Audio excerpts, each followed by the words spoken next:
हितोपदेश अध्याय 21। राजार अंतकरण सदाप्रभुଙ୍କ हस्तरे जल प्रणाली तुल्य थाए। से जेउ आड़े इच्छा से आड़े ताहा फेरांती। मनुष्यर सबु गति आपणा दृष्टि यथार्थ, मात्र सदाप्रभु हृदय सबु तोलंती। बलिदान अपेक्षा न्याय और सुविचार सदाप्रभुଙ୍କ अधिक ग्राह्य। दुष्ट लोक मानक प्रदीप स्वरूप जे अहंकार दुष्टि और गर्वित मन ताहा पापजनक। कर्मशील संकल्प केवल प्रचुरता जन्मे, मात्र प्रत्येक हठात कर्मकारी केवल अभाव आड़े जाए। मिथ्यावादी ओष्ट द्वारा प्राप्त धन एने तेने चालित बाष्पतुल्य। जो माने ताहा अन्वेषण करती सेमाने मृत्यु अन्वेषण करती। दुष्ट मानकर दौरात्म सेमानंकु उड़ाई घेनी जीव, जेहेतु सेमाने न्याय करने नास्ति करती। दोषरे भाराक्रांत लोकर पथ अतिशय वक्र, मात्र पवित्र लोकर कर्म सड़ख। कलिहुणी स्त्री संगरे प्रशस्त गृहरे बास करिबा अपेक्षा छातर एक कोଳରେ बास करिबा भल। दुष्ट लोकर मन अनिष्ट पाछे पुणी ताहार दृष्टि रे ताहार प्रतिवासी किछि अनुग्रह पाए नाही। निंदक को दंड देले निर्बोध लोक बुद्धिमान हुए, पुणी बुद्धिमान को बुझाई देले से ज्ञानवान हुए। धार्मिक लोक दुष्टर वंश विषय विवेचना करे। सेही दुष्ट लोक माने किपरि उत्पादित होई सर्वनाश हुअंती एहा सुविवेचना करे। जेउ लोक दीनहीनर डाकरे कर्णरुद्ध करे, से मध्य आपे डाकिबो किंतु उत्तर पाइबो नाही। गुप्तरे दान देले क्रोध शांत हुए, पुणी अंटीरे दत्त लांच प्रचंड कोप शांत करे। न्याय आचरण धार्मिक प्रति आनंदर विषय, मात्र ताहा कुकर्मकारी मानक प्रति विनाशजनक। जे बुद्धिर पथ छाड़ी भ्रमण करे, से प्रेत मानक सभारे बास करे। जेउ लोक आमोद भल पाए, से दरिद्र हेब, पुणी जे द्राक्षारस ओ तैल भल पाए, से धनवान हेब नाही। दुष्ट लोक धार्मिकर मुक्तिर मूल्य स्वरूप, पुणी विश्वासघातक सरल लोकंकर बदली स्वरूप।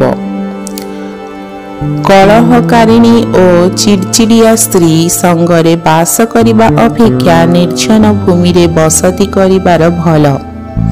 ज्ञानवानर गृहरे बहुमूल्य संपत्ति ओ तैल थाए, मात्र मूर्ख लोक ताहा ग्रास करे। जेउ जन धार्मिकता ओ दयार पश्चातवर्ती, से जीवन ओ धार्मिकता ओ सम्मान पाए।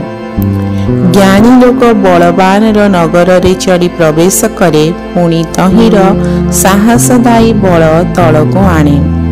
जे आपणा मुख ओ जिह्वा रक्षा करे, से क्लेशरु आपणा प्राण रक्षा करे। अहंकारी ओ दाम्भिक लोक निर्दक नामरे विख्यात, से अहंकारर गारिमारे कर्म करे। अलसुआर वांछित विषय ताहार मृत्यु घटाए, कारण ताहार हस्तकर्म करिबाको नास्ति करे। केही केही दिन जाक अत्यंत लोभ करती, मात्र धार्मिक लोक दान करे कातर हुए नाही। दुष्ट मानकर बलिदान घृणार विषय, मात्र से कु अभिप्राय रे आनिले ताहा केते अधिक घृणित। मिथ्या साक्षी विनष्ट हेब, मात्र जेउ लोक शुणे से अखंड कथा कहिब। दुष्ट लोक आपणा मुख कठिन करे, मात्र सरल लोक आपणा बाट सुस्थिर करे। सदाप्रभुଙ୍କ विरोधरे कौनसी ज्ञान की बुद्धि की मंत्रणा नहीं। युद्ध दिन पाई अश्व सुसज्जित हुए, मात्र जय सदाप्रभुଙ୍କ ठारू हुए। प्रभु ए वाक्य आपण मानकु आशीर्वाद करंतु। हितोपदेश अध्याय 22। बहुत धन अपेक्षा सुनाम मनोनीत हेबा योग्य, पुणी रूपा और सुना अपेक्षा स्नेहसूचक अनुग्रह उत्तम। धनवान ओ दरिद्र एकत्र मिलती सदाप्रभु से समस्तंकर सृष्टिकर्ता। चतुर लोक विपद देखि आपना को लुचाए, मात्र अबोध लोक माने आग बढ़ी शास्ति पाती। नम्रतार ओ सदाप्रभुंक विषयक भयर पुरस्कार धन और सम्मान और जीवन अटे। कुटिल लोक मानक पथरे कंटा और फांद थाए, जे आपना प्राण रक्षा करे से सबुरु दूर रे रहिबो। बालकर गंतव्य पथरे ताहाकु शिक्षित कराओ, तेणु से वृद्ध हेले हे तहिरु विमुख हेब नाही। धनवान दरिद्र उपरे कर्तृत्व करे, पुणी ऋणी महाजनर दास हुए। जे अधर्म बीज बुणे से विपद रूप शस्य काटिब और ताहार कोप रूप दंड लुप्त हेब।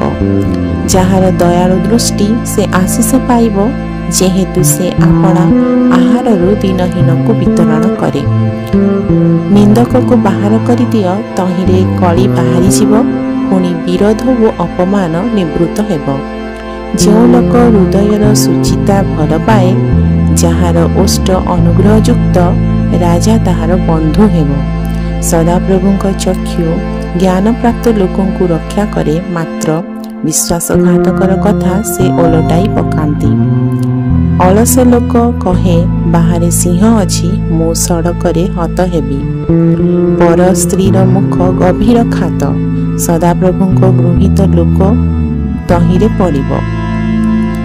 पिलार मनरे अज्ञानता बंद थाए, पुणी शासन बाड़ी ताहा बाहर करी ताहा ठारू दूर करी दिए। जो लोक अपना धन बढ़ाइबा पाई दरिद्र प्रति उपद्रव करे, पुणी जे धनी की दान करे ताहाकु केवल अभाव घटिब।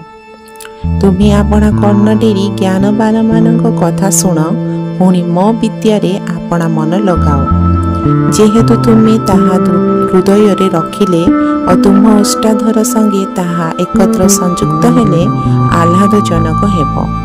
सदाप्रभुंक ठारे जेपरि तुम्हर निर्भर रहिब, एथिपाई मो आजि तुम्हकु विशेष रूपे तुम्हकु एही सबु कथा जणाइली। तुम्हकु सत्यता रूप वाक्यर निश्चयता जणाइबाकु, पुणी जो माने तुम्हकु पठांती तुम्हें जेपरि सेमानकु सत्य उत्तर देई पार, एथिपाई मो कोन तुम प्रति जुक्ति रे ओ विद्यारे उत्कृष्ट वाक्य लिखि नाही। दीनहीन को दीनहीन जानी ताहार द्रव्य हरण कर नाही, पुणी नगर द्वार रे दुखी प्रति उपद्रव्य कर नाही। जेहेतु सदाप्रभु सेमानक पक्षरे प्रतिवाद करिबे, पुणी जे माने सेमानक द्रव्य अपहरण करिबे से सेमानकर प्राण अपहरण करिबे। रागशील लोक संगरे मित्रता कर नाही, पुणी क्रोधी लोक सहित गमन कर नाही। कले तुम्हें अबा ताहार बाट शिक्षा करी आपना प्राण पाई फांद प्रस्तुत करिब। जो माने हाथ रे ताली दियंती अबा ऋणीर दगा हुअंती, सेमानक मध्यरे तुम्हें जणे हो नाही। जेबे परिशोध करिबाको तुम्हर किछि न थाए, तेबे से काहेकि तुम तळकरू तुम्हर शଯ୍ୟା नहीं जीव। तुम्हर पितृलोक माने जो पुरातन सीमा स्थापन करियछंती ताहा घुंचाओ नाही। तुम्हें कि कौनसी लोक को आपना व्यवसाय रे तत्पर देखुअछ, से राजा मानकर सम्मुखरे ठिया हेब, से नीच लोकंक आगरे ठिया हेब नाही। प्रभु ए वाक्य रे आपण मानक आशीर्वाद करंतु। हितोपदेश अध्याय 23। जेतेबेले तुम्हें शासनकर्ता सहित भोजन रे बस, सेतेबेले तुम सम्मुखरे किए अछि ताहा यत्नपूर्वक विवेचना कर। जेबे तुम्हें प्रेतार्थी हुओ, तुम्हें अपना गलारे छुरी आपे रख। ताहार सुस्वादु खाद्य को लोभ कर नाही, जेहेतु ताहा प्रवंचनाजनक खाद्य। धनी हेबा पाई आपना को क्लांत कर नाही, तुम निज बुद्धिरु क्षांत हुओ। जहाँ नाही तुम्हें कि तही प्रति आपना चक्षु निर्देश करिब, कारण आकाश रे उड़ंता उक्रस पक्षी परी निश्चय धन आपना पाई पक्ष करे। कुदृष्टि लोकर आहार खाओ नाही, पुणी ताहार सुस्वादु खाद्य को लोभ कर नाही। कारण से जे रूप मनरे निजे भावे से रूप अटे। से खाओ पियो बोली तुमको कहे सत्य, मात्र ତୁମଠାରେ ତାହାର ମନ ନାହିଁ। ତୁମ୍ଭେ ଯେଉଁ କଳକ ଖାଇଅଛ ତାହା ଉଦ୍ଗାର କରିବ, ପୁଣି ତୁମ୍ଭର ମଧୁର ବାକ୍ୟ ହରାଇବ। ମୂର୍ଖର କର୍ଣ୍ଣଗୋଚରରେ କଥା କୁହ ନାହିଁ, ଯେହେତୁ ସେ ତୁମ୍ଭ ବାକ୍ୟର ବିଜ୍ଞତା ତୁଚ୍ଛ କରିବ। ପୁରାତନ ସୀମା ଘୁଞ୍ଚାଅ ନାହିଁ, ପୁଣି ପିତୃହୀନର କ୍ଷେତ୍ରରେ ପ୍ରବେଶ କର ନାହିଁ, କାରଣ ସେମାନଙ୍କ ମୁକ୍ତିକର୍ତ୍ତା ବଳବାନ। ସେ ତୁମ୍ଭ ସହିତ ସେମାନଙ୍କ ବିବାଦର ପ୍ରତିବାଦ କରିବେ। ଉପଦେଶରେ ତୁମ୍ଭର ମନ ଓ ଜ୍ଞାନର ବାକ୍ୟରେ ତୁମ୍ଭର କର୍ଣ୍ଣ ଦିଅ। ପିଲାକୁ ଶାସ୍ତି ଦେବାକୁ ତ୍ରୁଟି କର ନାହିଁ। ତୁମ୍ଭେ ତାହାକୁ ବାଡ଼ିରେ ମାରିଲେ ହେଁ ସେ ମରିବ ନାହିଁ। ତୁମେ ତାହାକୁ ବାଡ଼ିରେ ମାରିବ ଓ ପାତାଳରୁ ତାହାର ପ୍ରାଣ ରକ୍ଷା କରିବ। ହେ ମୋହର ପୁତ୍ର, ତୁମର ମନ ଜ୍ଞାନୀ ହେଲେ ମୋହର ବିଶେଷରେ ମୋହର ମନ ହୃଷ୍ଟ ହେବ। ହଁ, ତୁମ୍ଭ ଓଷ୍ଠ ଯଥାର୍ଥ କଥା କହିଲେ ମୋହର ଅନ୍ତଃକରଣ ଆହ୍ଲାଦିତ ହେବ। ତୁମ୍ଭ ମନ ପାପୀଗଣକୁ ଈର୍ଷା ନ କରୁ, ପୁଣି ତୁମ୍ଭେ ସମସ୍ତ ଦିନ ସଦାପ୍ରଭୁଙ୍କ ପ୍ରତି ଭୟରେ ଥାଅ, କାରଣ ପୁରସ୍କାର ନିତ୍ୟାନ୍ତ ଅଛି ଓ ତୁମ୍ଭର ଭରସା ଉଚ୍ଛିନ୍ନ ହେବ ନାହିଁ। ହେ ମୋହର ପୁତ୍ର, ଶୁଣ, ଜ୍ଞାନୀ ହୁଅ, ପୁଣି ତୁମ୍ଭ ମନକୁ ସତ୍ପଥରେ କଡ଼ାଇ ନିଅ। ଦ୍ରାକ୍ଷାରସରେ ଆସକ୍ତ ଓ ପେଟାଥି ମାଂସ ଭକ୍ତାମାନଙ୍କ ସଙ୍ଗୀ ହୁଅ ନାହିଁ, କାରଣ ମତୁଆଲା ଓ ପେଟୁକ ଦରିଦ୍ର ହେବେ, ପୁଣି ଘୁମା ମନୁଷ୍ୟକୁ ଚିରାକନା ପିନ୍ଧାଇବ। ତୁମ ଜନ୍ମଦାତା ପିତାର କଥା ଶୁଣ, ପୁଣି ମାତା ବୃଦ୍ଧା ହେଲେ ତାହାକୁ ତୁଚ୍ଛ କର ନାହିଁ। ସତ୍ୟତା କିଣ, ପୁଣି ତାହା ବିକ ନାହିଁ। ଜ୍ଞାନ ଓ ଉପଦେଶ ଓ ସୁବିବେଚନା କିଣ। ଧାର୍ମିକର ପିତା ଅତିଶୟ ଆନନ୍ଦ କରେ, ପୁଣି ଜ୍ଞାନୀ ସନ୍ତାନର ଜନ୍ମଦାତା ତାହା ହେତୁ ହୃଷ୍ଟ ହୁଏ। ତୁମ୍ଭର ପିତା ଓ ତୁମ୍ଭର ମାତା ହୃଷ୍ଟ ହେଉନ୍ତୁ, ତୁମ୍ଭର ଗର୍ଭଧାରିଣୀ ଆନନ୍ଦ କରୁ। ହେ ମୋହର ପୁତ୍ର, ତୁମ ହୃଦୟ ମୋତେ ଦିଅ, ପୁଣି ତୁମ୍ଭ ଚକ୍ଷୁ ମୋ ପଥରେ ଦୃଷ୍ଟ ହେଉ, କାରଣ ବେଶ୍ୟା ଗଭୀର ଖାତ, ପୁଣି ବର ସ୍ତ୍ରୀ ସଂକୀର୍ଣ୍ଣ କୂପ ଅଟେ। ଆହୁରି ସେ ଡକାୟତ ପରି ଛକି ବସେ, ପୁଣି ମନୁଷ୍ୟମାନଙ୍କ ମଧ୍ୟରେ ବିଶ୍ୱାସଘାତକମାନଙ୍କ ସଂଖ୍ୟା ବଢ଼ାଏ। କାହାର ଆହାକାର, କାହାର ଓକାର, କାହାର କଳି, କାହାର ବକାବଳି, କାହାର ଅକାରଣ କ୍ଷତ, କାହାର ରକ୍ତବର୍ଣ୍ଣ ଚକ୍ଷୁ। ଯେଉଁମାନେ ଦ୍ରାକ୍ଷାରସ ପାନରେ ବହୁକାଳ ବସିଥାନ୍ତି, ଯେଉଁମାନେ ମିଶ୍ରିତ ସୁରା ଖୋଜି ବୁଲନ୍ତି, ସେମାନଙ୍କର। ଦ୍ରାକ୍ଷାରସ ରଙ୍ଗିଆ ହେଲେ, ଅପାତ୍ରରେ ଚକମକାଇଲେ ଓ ସହଜେ ଗଳାଧକରଣ ହେଲେ ତୁମ୍ଭେ ତାକୁ ଅନାଅ ନାହିଁ। ଶେଷରେ ତାହା ସର୍ପ ପରି କାମୁଡ଼େ ଓ କାଳସର୍ପ ତୁଲ୍ୟ ଦଂଶନ କରେ। ତୁମ୍ଭର ଚକ୍ଷୁ ବିପରୀତ ବିଷୟ ଦେଖିବ, ତୁମ୍ଭ ହୃଦୟ କୁଟିଳ କଥା କହିବ। ପୁଣି ତୁମ୍ଭେ ସମୁଦ୍ର ମଧ୍ୟରେ ଶୟନକାରୀ କିଅବା ଜାହାଜର ମାସ୍ତୁଲ ଉପରେ ଶୟନକାରୀ ଲୋକତୁଲ୍ୟ ହେବ। ତୁମ୍ଭେ କହିବ, ସେମାନେ ମୋତେ ମାଇଲେ, ମାତ୍ର ମୁଁ କ୍ଷତି ପାଇନାହିଁ। ସେମାନେ ମୋତେ ପ୍ରହାର କଲେ, ମାତ୍ର ମୁଁ କିଛି ଜାଣିନାହିଁ। ମୁଁ କେବେ ଜାଗିବି, ପୁନର୍ବାର ମୁଁ ତାହା ଖୋଜିବି। ପ୍ରଭୁ ଏ ବାକ୍ୟରେ ଆପଣମାନଙ୍କୁ ଆଶୀର୍ବାଦ କରନ୍ତୁ। ହିତୋପଦେଶ ଅଧ୍ୟାୟ 24। ତୁମ୍ଭେ ମନ୍ଦ ଲୋକମାନଙ୍କ ପ୍ରତି ଈର୍ଷା କର ନାହିଁ, ପୁଣି ସେମାନଙ୍କର ସଙ୍ଗୀ ହେବାକୁ ବାଞ୍ଛା କର ନାହିଁ, କାରଣ ସେମାନଙ୍କ ଅନ୍ତଃକରଣ ଦୌରାତ୍ମ୍ୟ କଳ୍ପନା କରେ, ପୁଣି ସେମାନଙ୍କର ଓଷ୍ଠ ଅନିଷ୍ଟ କଥା କହେ। ଜ୍ଞାନରେ ଗୃହ ନିର୍ମିତ ହୁଏ ଓ ବୁଦ୍ଧିରେ ତାହା ସ୍ଥିର ହୁଏ। ଜ୍ଞାନରେ ତାହାର କୋଠରୀ ସବୁ ବହୁମୂଲ୍ୟ ଓ ମନୋରମ ବସ୍ତୁରେ ପରିପୂର୍ଣ୍ଣ ହୁଏ। ଜ୍ଞାନବାନ ଲୋକ ବଳବାନ, ପୁଣି ବିଦ୍ୱାନ ଲୋକ ବଳ ବଢ଼ାଏ।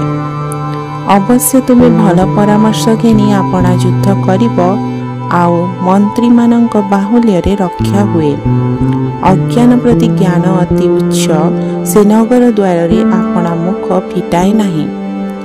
ଯେଉଁ ଲୋକ ମନ୍ଦ କରିବାକୁ ଚିନ୍ତା କରେ, ଲୋକମାନେ ତାହାକୁ କୁସନ୍ଧାନୀ ବୋଲି କହିବେ। ଅଜ୍ଞାନର ସଂକଳ୍ପ ପାପଯୁକ୍ତ ପୁଣି ନିନ୍ଦକ ମନୁଷ୍ୟମାନଙ୍କ ନିକଟରେ ଘୃଣିତ। ବିପଦର ଦିନରେ ତୁମ୍ଭେ ଯେବେ ସାହସହୀନ ହେବ ତେବେ ତୁମର ଶକ୍ତି ଅଳ୍ପ। ମୃତ୍ୟୁ ନିମନ୍ତେ ଘେନାଯିବା ଲୋକମାନଙ୍କୁ ଉଦ୍ଧାର କର ଓ ହତ ହେବା ନିମନ୍ତେ ଉଦ୍ୟତ ଲୋକମାନଙ୍କୁ ରକ୍ଷା କରିବା ପାଇଁ କ୍ଷାନ୍ତ ହୁଅ ନାହିଁ।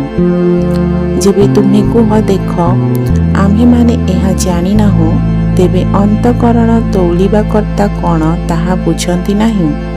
ପୁଣି ତୁମ୍ଭ ପ୍ରାଣର ରକ୍ଷାକର୍ତ୍ତା କ'ଣ ତାହା ଜାଣନ୍ତି ନାହିଁ? ଆଉ ସେ କ'ଣ ପ୍ରତି ଜଣଙ୍କୁ ଆପଣା କର୍ମ ଅନୁସାରେ ପ୍ରତିଫଳ ଦେବେ ନାହିଁ? ହେ ମୋହର ପୁତ୍ର, ତୁମେ ମଧୁ ଖାଅ ଯେହେତୁ ତାହା ଭଲ, ପୁଣି ମଧୁଚାକ ଖାଅ ଯେହେତୁ ତାହା ତୁମ ତୁଣ୍ଡକୁ ସୁସ୍ୱାଦୁ ଲାଗିବ। ଜ୍ଞାନ ତୁମ ପ୍ରାଣ ପ୍ରତି ସେହି ପ୍ରକାର ବୋଲି ତୁମ୍ଭେ ଜାଣିବ। ତୁମ୍ଭେ ତାହା ପାଇଲେ ପୁରସ୍କାର ଥିବାରୁ ତୁମ୍ଭର ଭରସା ଉଚ୍ଛିନ୍ନ ହେବ ନାହିଁ। ହେ ଦୁଷ୍ଟ ଲୋକ, ତୁମେ ଧାର୍ମିକର ବାସସ୍ଥାନ ବିରୁଦ୍ଧରେ ଛକି ବସ ନାହିଁ, ତାହାର ବିଶ୍ରାମ ସ୍ଥାନ ଲୁଟ କର ନାହିଁ।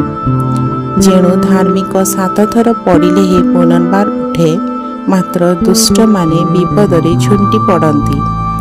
ତୁମ୍ଭର ଶତ୍ରୁ ପତିତ ହେଲେ ଆନନ୍ଦ କର ନାହିଁ, ମଧ୍ୟ ସେ ଝୁଣ୍ଟି ପଡ଼ିଲେ ତୁମ୍ଭର ଚିତ୍ତ ହୃଷ୍ଟ ନ ହେଉ। କେଜାଣି ସଦାପ୍ରଭୁ ତାହା ଦେଖି ଅସନ୍ତୁଷ୍ଟ ହୁଅନ୍ତି ଓ ତାହାଠାରୁ ଆପଣା କ୍ରୋଧ ଫେରାନ୍ତି। ମନ୍ଦ କର୍ମକାରୀମାନଙ୍କ ସକାଶୁ ବିରକ୍ତ ହୁଅ ନାହିଁ, ପୁଣି ଦୁଷ୍ଟମାନଙ୍କ ପ୍ରତି ଈର୍ଷା କର ନାହିଁ, କାରଣ ମନ୍ଦ ଲୋକର କୌଣସି ପୁରସ୍କାର ହେବ ନାହିଁ ଓ ଦୁଷ୍ଟମାନଙ୍କର ପ୍ରଦୀପ ନିଭାଯିବ। ହେ ମୋହର ପୁତ୍ର, ସଦାପ୍ରଭୁଙ୍କୁ ଓ ରାଜାଙ୍କୁ ଭୟ କର, ପୁଣି ଚଞ୍ଚଳମତିମାନଙ୍କ ସଙ୍ଗରେ ଲିପ୍ତ ହୁଅ ନାହିଁ, କାରଣ ହଠାତ୍ ସେମାନଙ୍କର ବିପଦ ଘଟିବ, ପୁଣି ସେହି ଉଭୟର ସଂହାର କିଏ ଜାଣେ। ଏସବୁ ମଧ୍ୟ ଜ୍ଞାନୀ ଲୋକମାନଙ୍କ କଥା। ବିଚାରରେ ମନୁଷ୍ୟର ମୁଖାପେକ୍ଷା କରିବା ଭଲ ନୁହେଁ। ଦୁଷ୍ଟକୁ ଯେ କହେ ତୁମେ ଧାର୍ମିକ, ତାହାକୁ ଲୋକେ ଶାପ ଦେବେ। ଗୋଷ୍ଠୀୟମାନେ ତାହାକୁ ଘୃଣା କରିବେ, ମାତ୍ର ଯେଉଁମାନେ ତାହାକୁ ଅନୁଯୋଗ କରନ୍ତି ସେମାନଙ୍କର ଆନନ୍ଦ ହେବ, ପୁଣି ଉତ୍ତମ ଆଶୀର୍ବାଦ ସେମାନଙ୍କ ଉପରେ ବର୍ତ୍ତେ। ଯେ ଯଥାର୍ଥ ଉତ୍ତର ଦିଏ ସେ ଓଷ୍ଠାଧର ଚୁମ୍ବନ କରେ। ବାହାରେ ତୁମ୍ଭ କାର୍ଯ୍ୟର ଆୟୋଜନ କର, କ୍ଷେତରେ ଆପଣା ନିମନ୍ତେ ତାହା ପ୍ରସ୍ତୁତ କର, ତହିଁଉତାରେ ଆପଣା ଗୃହ ନିର୍ମାଣ କର। ଅକାରଣରେ ତୁମ୍ଭ ପ୍ରତିବାସୀ ବିପକ୍ଷରେ ସାକ୍ଷୀ ହୁଅ ନାହିଁ ଓ ତୁମ ହଷ୍ଟ ଦ୍ୱାରା ପ୍ରତାରଣା କର ନାହିଁ। ସେ ମୋ ପ୍ରତି ଯେପରି କରିଅଛି ତାହା ପ୍ରତି ମୁଁ ସେପରି କରିବି ଓ ତାହାର କର୍ମ ଅନୁସାରେ ମୁଁ ତାହାକୁ ପ୍ରତିଫଳ ଦେବି, ଏହି ରୂପ କୁହ ନାହିଁ। ମୁଁ ଅଳସୁଆର କ୍ଷେତ୍ର ଓ ନିର୍ବୋଧ ଲୋକର ଦ୍ରାକ୍ଷା କ୍ଷେତ୍ର ନିକଟ ଦେଇ ଗଲି, ପୁଣି ଦେଖ ତହିଁର ସବୁଆଡ଼େ କଣ୍ଟା ପଡ଼ିଅଛି ଓ ବିଛୁଆତି ତହିଁ ଉପରେ ବ୍ୟାପ୍ତ ଅଛି। ତହିଁର ପଥର ପାଚେରୀ ସବୁ ଭଗ୍ନ ହୋଇଅଛି। ତହୁ ମୁଁ ଅନାଇଲି, ପୁଣି ମନୋଯୋଗ କଲି, ମୁଁ ଦେଖିଲି ଓ ଉପଦେଶ ପାଇଲି। ଆଉ ଟିକିଏ ଶୋଇଲେ, ଆଉ ଟିକିଏ ଢୁଳାଇଲେ, ଆଉ ଟିକିଏ ନିଦ୍ରା ଯିବା ପାଇଁ ହାତ ଭିଡ଼ିମୋଡ଼ି ହେଲେ ତୁମ୍ଭର ଦରିଦ୍ରାବସ୍ଥା ଖଣ୍ଟ ପରି, ପୁଣି ତୁମ୍ଭ ଦୀନତା ସସଜ୍ଜ ଲୋକ ପରି ଉପସ୍ଥିତ ହେବ। ପ୍ରଭୁ ଏ ବାକ୍ୟରେ ଆପଣମାନଙ୍କୁ ଆଶୀର୍ବାଦ କରନ୍ତୁ। ହିତୋପଦେଶ ଅଧ୍ୟାୟ 25। ନିମ୍ନଲିଖିତ ହିତୋପଦେଶ ସକଳ ହିଁ ସଲୋମନଙ୍କ ରଚିତ ଓ ଜିହୁଦାର ରାଜା ହିସକିୟର ଲୋକମାନେ ତାହା ଉତାରିଥିଲେ। ବିଷୟ ଗୋପନ କରିବା ପରମେଶ୍ୱରଙ୍କର ଗୌରବ, ମାତ୍ର ବିଷୟର ଅନୁସନ୍ଧାନ କରିବାର ରାଜାଙ୍କର ଗୌରବ। ଉଚ୍ଚତା ହେତୁ ସ୍ୱର୍ଗ ଓ ଗଭୀରତା ହେତୁ ପୃଥିବୀ, ଆଉ ରାଜାମାନଙ୍କ ହୃଦୟ ଗଧାଗମ୍ୟ। ରୂପାରୁ ଖାଦ କାଢ଼ି ପକାଅ, ତେବେ ସୁନାରୀ ପାଇଁ ଏକ ପାତ୍ର ବାହାର ହେବ। राजार सम्मुखରୁ दुष्टମାନଙ୍କୁ दूर କରିଦିଅ ଆଉ ତାହାର ସିଂହାସନ ଧର୍ମରେ ସୁସ୍ଥିର ହେବ। ରାଜାର ଛାମୁରେ ଆପଣାର ବଡ଼ାଇ କର ନାହିଁ, ପୁଣି ପ୍ରଧାନ ଲୋକଙ୍କ ସ୍ଥାନରେ ଠିଆ ହୁଅ ନାହିଁ। କାରଣ ଯେଉଁ କୁଳୀନକୁ ତୁମ୍ଭର ଚକ୍ଷୁ ଦେଖିଅଛି, ତାହା ଛାମୁରେ ତୁମ୍ଭର ନିଚୀକୃତ ହେବା ଅପେକ୍ଷା ବରଂ ଏଠାକୁ ଆସ ବୋଲି ତୁମକୁ କୁହାଯିବା ଭଲ। ବିବାଦ କରିବାକୁ ହଠାତ୍ ବାହାରକୁ ଯାଅ ନାହିଁ, ଗଲେ ତହିଁରେ ଶେଷରେ ତୁମ୍ଭ ପ୍ରତିବାସୀ ତୁମ୍ଭକୁ ଲଜ୍ଜିତ କଲା ଉତ୍ତାରେ ତୁମେ କ'ଣ କରିବ? ଆଉ ପ୍ରତିବାସୀ ସହିତ ଆପଣା ବିବାଦର ପ୍ରତିବାଦ କର, ପୁଣି ପରର ଗୋପନୀୟ କଥା ପ୍ରକାଶ କର ନାହିଁ। ନହିଲେ ଶ୍ରବଣକାରୀ ତୁମ୍ଭକୁ ତିରସ୍କାର କଲେ ତୁମ୍ଭ ଅଖ୍ୟାତି ଘୁଞ୍ଚା ନହିବ। ଯଥୋଚିତ ମତେ କଥିତ ବାକ୍ୟ ରୂପା ପାତ୍ରରେ ସୁବର୍ଣ୍ଣ ନାରଙ୍ଗ ତୁଲ୍ୟ। ସୁବର୍ଣ୍ଣ କର୍ଣ୍ଣକୁଣ୍ଡଳ ଓ ଶୁଦ୍ଧ ସୁବର୍ଣ୍ଣର ଅଳଙ୍କାର ଯେପରି ମନୋଯୋଗକାରୀ କର୍ଣ୍ଣ ପ୍ରତି ଜ୍ଞାନବାନ ଭର୍ତ୍ସନାକାରୀ ସେହିପରି।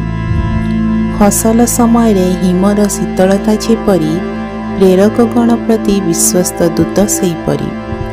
କାରଣ ସେ ଆପଣା କର୍ତ୍ତାମାନଙ୍କ ପ୍ରାଣରେ ଆଶ୍ୱାସ ଦିଏ। ବୃଷ୍ଟିହୀନ ମେଘ ଓ ବାୟୁ ଯେପରି ଆପଣା ଦାନ ବିଷୟରେ ମିଥ୍ୟା ଦର୍ପକାରୀ ସେପରି।